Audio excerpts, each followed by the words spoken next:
اور یہ اللہ کے حبیب نے یہ واپسی پر جب معراج سے واپس تشریف لے آئے تو اللہ کے حبیب نے اپنے صحابہ کے سامنے معراج کی پوری تفصیل ارشاد فرمائی. تو اس میں یہ فرمایا کہ جہنم کے 7 دروازے اور ہر دروازے پہ 3 کلمات لکھے ہوئے تھے. پہلے دروازے پہ لکھا تھا مرد اللہ سعدا کہ جس نے صرف اور صرف اللہ سے امید رکھی وہ انسان سعادت مند ہو گیا.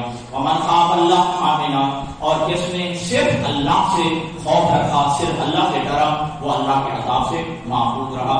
والہلاک المغرور من رجا غیر اللہ وخاف سواہ اور جس نے اللہ کے علاوہ کسی اور سے امید رکھی اور اللہ کے علاوہ کسی اور سے خوف رکھا یقیناً وہ انسان ہلاک بھی ہو گیا اور فریب خوردہ بھی ہو گیا.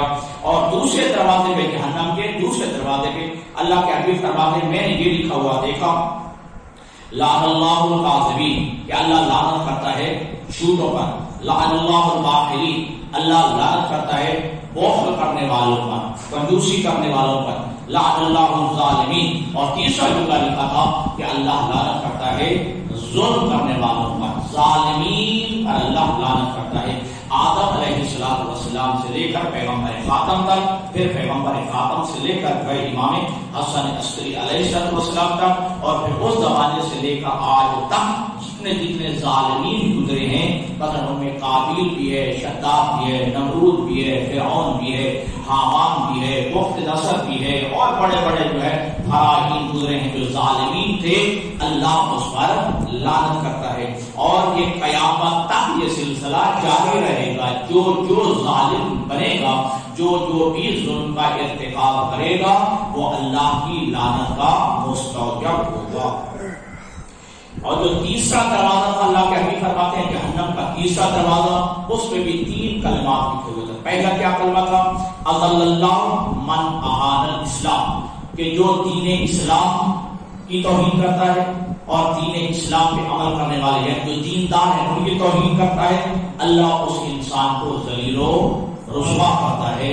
اور میں نے اپنے مشاہدے میں دیکھا کہ جنہوں نے بھی اسلام کی توہین کی ہے اسلام کے احکامات کی توہین کی ہے ہم نے اپنی آنکھوں کے سامنے ان کو ذلیل و رسوا ہوتے دیکھا ہے.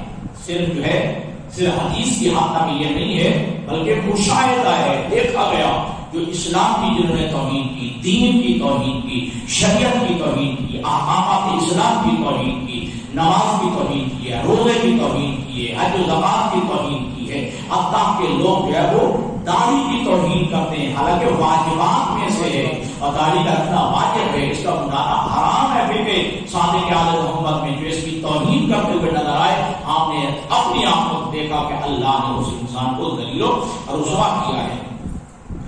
دوسرا جملہ لکھا ہوا تھا اضل اللہ من اعان اہل البیت جس انسان نے اہل بیت کی توہین کی.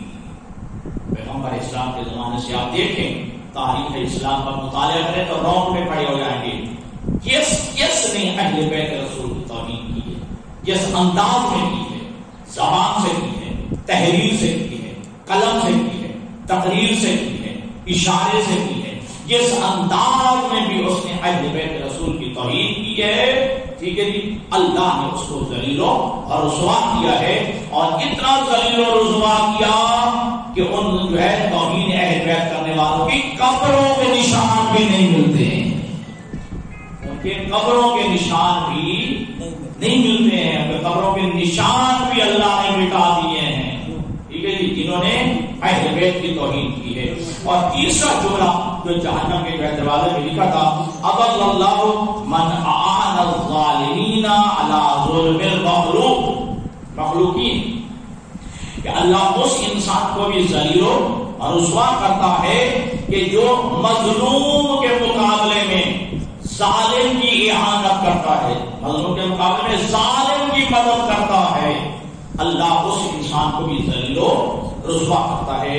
اب چوتھے دروازے پہ اللہ کے بھی فرماتے ہیں جہنم کے چوتھے دروازے پہ میں نے یہ لکھا ہوا دیکھا من اراد اللہ یکون عریانا فی القیامہ جو بندہ یہ چاہتا ہے کہ وہ قیامت کے دن بے لباس نہ ہو فلیکسل جلود العاری فی الدنیا اس انسان کو چاہیے کہ دنیا میں بے لباس کو لباس پہنا، دنیا میں کسی غریب کو لباس پہنا دے، ٹھیک ہے. جو بیچارہ غریب انسان کپڑے خریدنے کی استطاعت نہیں رکھتا ہے، وہ بھی حدیث میں انشاءاللہ کرتا ہوں کہ کچھ ایسے انسان بھی ہے جو خریدنے کی قوت بھی رکھتے ہیں لیکن پھر بھی ان کو لباس پہنانا ثواب ہے، ان کو کپڑے دینا ثواب ہے، اجر بھی وہ آپ کی ساتھ کرتا ہوں.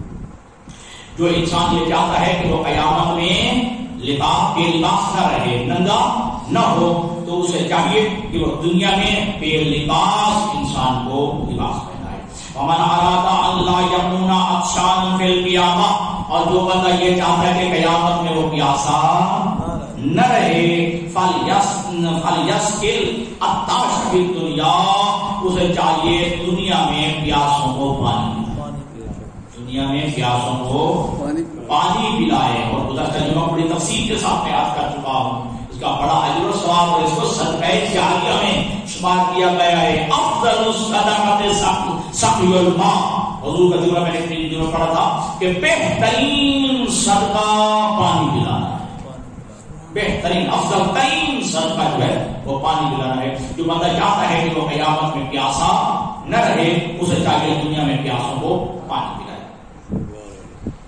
ومن اراد ان يكون جائعا فليطعم البطون الجائع في الدنيا، جو بندہ یہ چاہتا ہے کہ قیامت میں بھوکا نہ رہے، اسے چاہیے دنیا میں بھوکوں کو کھانا کھلائے. نتیجہ کیا نکلے گا؟ قیامت کے دن وہ بھی بھوکا نہیں رہے گا. جو دنیا میں بھوکوں کو کھانا کھلائے گا، قیامت کے دن وہ بھی بھوکا نہیں رہے گا. تو میں نے تفصیل کے ساتھ گزشتہ جمعہ بات کیا، اور پورا آدھا گھنٹہ کا جو خطبہ ہوتا ہے کہ پانی پلانے کا اجر و ثواب میں نے آپ کی خدمت عالیہ میں عرض کیا. تو ایک راوی جس کا نام جو ہے ذہن میں نہیں رہا، تو گزشتہ جمعہ بات کیا. امام فرماتے ہیں کہ تجھے چاہیے کہ تو ہر روز ایک غلام رائے خدا میں آزاد کیا کرے. کہتا ہے کہ مولا میرے مال جو ہے اس بات کو متحمل نہیں ہے کہ میں ہر روز میں ایک غلام جو ہے وہ دینار میں خرید کے آزاد کیا جاتا تھا. بڑے پیسے لگتے تھے اس زمانے میں ایک غلام کو رائے خدا میں آزاد کرنا. مولا میرے پاس اتنے پیسے تو نہیں ہیں میں ایک غلام خرید کے جو ہے رائے خدا میں جو ہے آزاد کروں. امام علیہ السلام نے فرمایا پھر ایسے کر کہ ہر روز ایک مومن کو کھانا کھلا دے، ہر روز ایک مومن کو کھانا کھلا دیا کر، تجھے ایک غلام آزاد کرنے کا ثواب